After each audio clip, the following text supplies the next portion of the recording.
dice Monsiváis.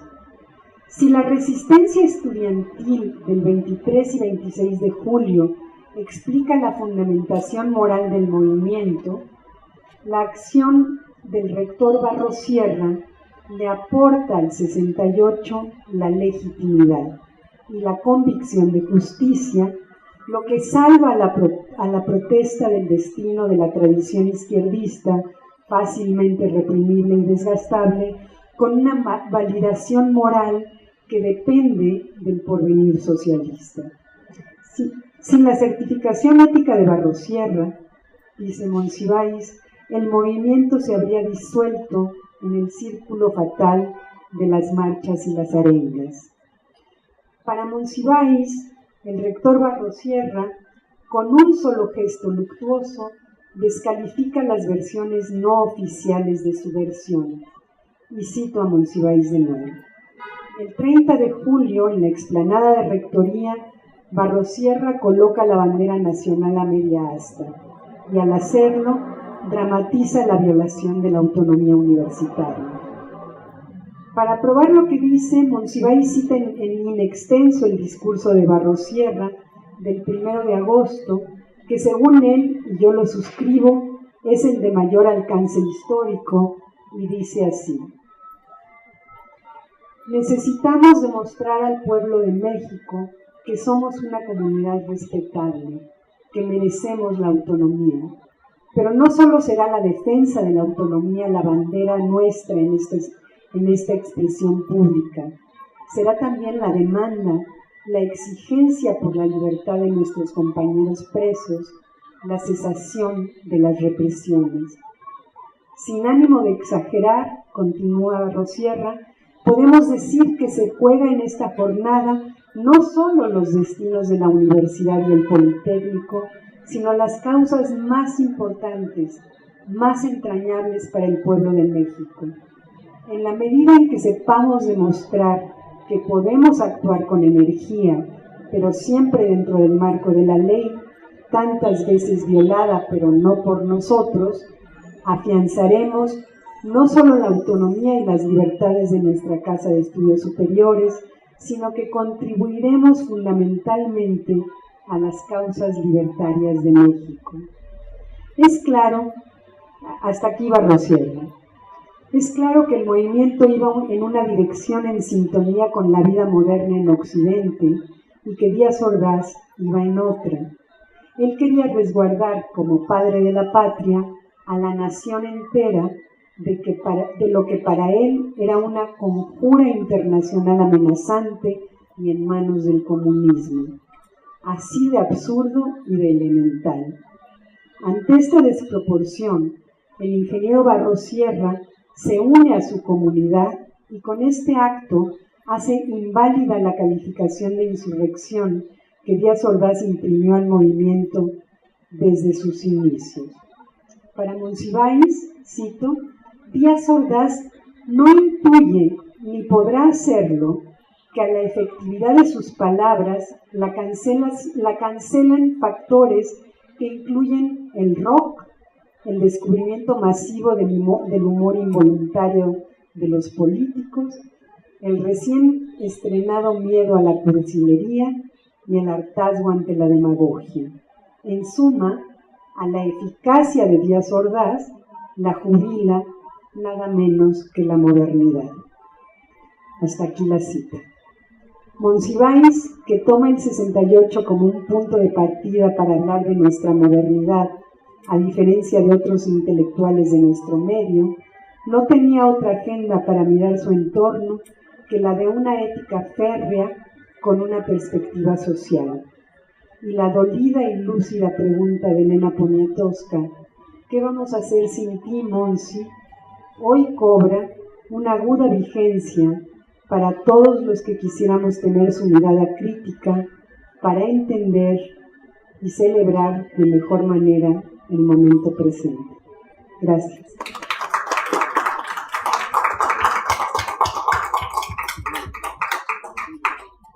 Pues como te decía hace un momento que me enseñaste cómo terminaba, me viene muy bien el cierre, porque lo que quería preguntarte es Monsiváis y la modernidad. ¿qué elementos puedes identificar dentro de la obra, dentro de la vasta obra de Monsiváis, que intervienen en la modernidad tal como la reconocemos ahora, tal como la reconocemos, como reconociésemos una modernidad mexicana? Sí, sí, bueno, yo creo que Monsiváis estaba plenamente consciente digamos, de todos los cambios que se gestaron en toda la época que le tocó vivir a Monsiváis desde su propia juventud. Y también se da cuenta de la modernización de México y de los efectos de la modernidad en esta modernización de México. De la modernización de México yo podría decir que Monsiváis no solamente fue un sujeto reflexivo, sino un agente activo, ¿no? Y parte de ello está en toda su obra, porque ahora que me di a la tarea de leer casi con lupa este libro, lo que me encanta del libro es su manera de reflexionar. Y entonces maneja la reflexión de una manera muy moderna. ¿Qué quiero decir con esto? ¿No? La reflexión es fragmentaria y es totalitaria, ¿no? Entonces nos da una visión total del 68, pero al mismo tiempo nos lleva a fragmentos, a una viñeta de un momento de Díaz Ordaz, a un momento de Barrosierra, el bazucazo en la prepa, y todo esto lo describe con esa memoria que él tenía y con su incansable, infatigable necesidad de leerlo todo, ¿no? Entonces, su capacidad de lectura y su actitud crítica nos dan así como flashazos, relámpagos, que esto es parte, digamos, de la vertiginosidad de la modernidad, la velocidad con la que se vive todo, y él la imprime en su prosa y nos da la vertiginosidad de la vida en su prosa, pero al mismo tiempo va bordando muy fino y nos va dando, digamos, a partir de todo esto, toda una manera de percibir la realidad mexicana y de actuar dentro de ella. Entonces es interesantísimo Monsiváis. Entre más lo leo, más me fascina, es impresionante. Digamos, da esta idea un poco como vista de un objeto, de una circunstancia, en este caso el 68, pero vista desde tantos puntos de vista, perdón la redundancia, como le es posible, ¿no? Sí, pero más que un cubo, lo que es como un caleidoscopio, que tú ves una figura y te fascina, y le mueves y es completamente distinta y con otros colores, y con otros tintes políticos, y con otra mirada oblicua, y entonces va como cercando la realidad, como si fuera un caleidoscopio la realidad. Y a ti te deja como lector irte fascinando con una parte cuando ya le movió para el otro lado, ¿no? Y entonces es realmente fascinante. En tu propio texto señalas varias características que me parece que también forman parte de la modernidad, sin lugar a dudas forman parte de la visión del propio Monsiváis. El sentido del humor, que casi, si no prohibido, digamos, no era tan utilizado dentro de la literatura mexicana, era como desdeñarla, era un poco como reírse de sí mismo y decir, bueno, no es tan seria la literatura. Entonces, empecemos por el sentido del humor. ¿Cómo lo usaba Carlos para ejercerlo, para llevarlo más allá? Yo lo he pensado mucho y se habla mucho del humor de Monsiváis como algo ligero, y yo creo que el humor de Monsiváis es muy trabajado, ¿no? El humor de Monsiváis tiene que ver, desde mi punto de vista, me puedo equivocar, no lo sé, pero yo creo que Monsiváis ansiaba este cambio que estamos viviendo, ¿no? Ansiaba vivirlo.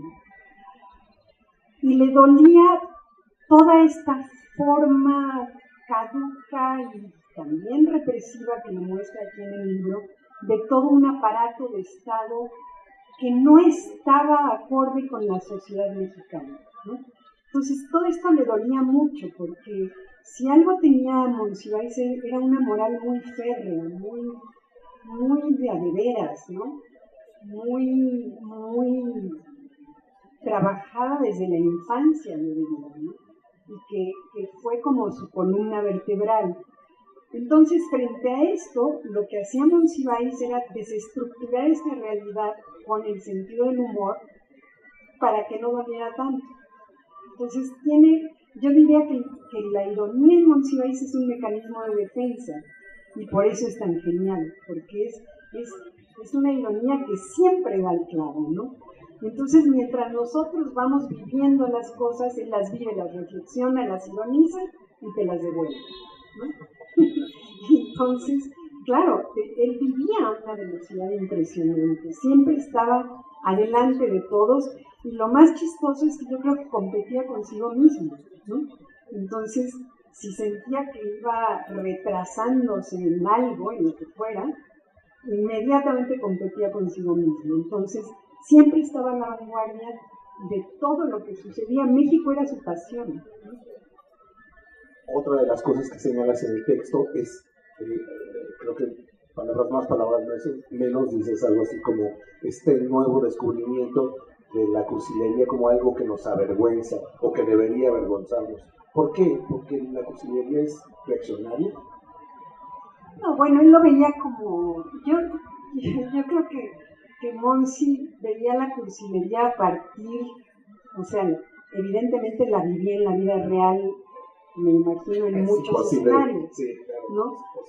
Pero yo creo que la vivía mucho a través de las películas mexicanas y que esas le divertían y se burlaba como loco de diálogos que se aprendía todos de memoria. No los puedo reproducir, pero en muchas de las conversaciones que tuvimos en esas largas comidas que disfrutábamos tanto y en las que disfrutábamos tanto de ese humor, pues él te podía reproducir tanto escenas de la vida real que tenían esa cursilería, como escenas en película que se referían a temas parecidos, ¿no?